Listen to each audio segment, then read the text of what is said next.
Hi students, வணக்கம். இப்போ என்ன பார்க்க போகிறோம்? இயல் 5 எடுத்துக்காட்டு 1 பார்க்க என்ன கொடுத்துருக்காங்க. 16 மற்றும் 28 என்ற இரு எண்களின் மீப்போ காண்க, மீப்பெரு பொது காரணி காண்கன்னு சொல்லுவாங்க. எழுதுவோம். முதல்ல 16ன்றதை எழுதுவோம்.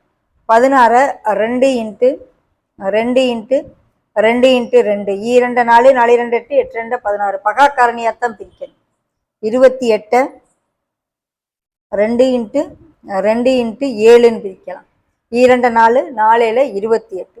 ஸோ இது ரெண்டுக்கும் மீப்பெரு பொது காரணி என்னன்னு முதல்ல பார்த்துக்குருவோம். எது காமனா இருக்கு? 2 2 காமனா இருக்கு. ஓகே, ஸோ 4ன்னு இருக்கு வச்சுக்கிறோமா. அடுத்தது அந்த விளையாண்டாங்க இல்லையா, ஈக்குவலிடின் விளையாட்டு, அதுபடி பார்ப்போம். எது பெரிய எண் அப்படின்னு முதல்ல எழுதிக்கிடுவோம். 16, 28 மைனஸ் 16 எதுக்கு மீப்பேவா கண்டுபிடிக்க போகிறேன். 16, 28ல் 16 போச்சுன்னா 12.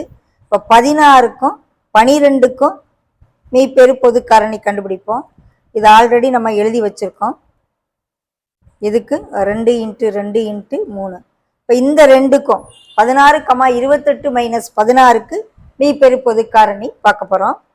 ஓகே, இதுக்கு 2 காமனாக எது இருக்குது? இங்கேயும் 4 தான் இருக்குது.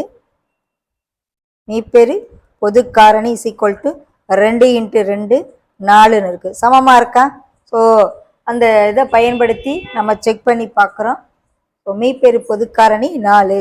28, 16க்கு மீப்பெரு பொது காரணி 4.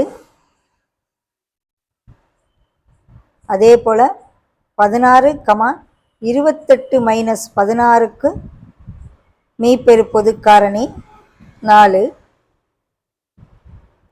ரெண்டு எப்படி இருக்கு? சமமா இருக்கு. அதனால 4 தான் இது ரெண்டுக்கும் மீப்பெரு பொது காரணி அப்படின்னு முடியும். ஓகேவா? ரெண்டும் சமம்ங்கிறத எழுதி காமிக்கணும்.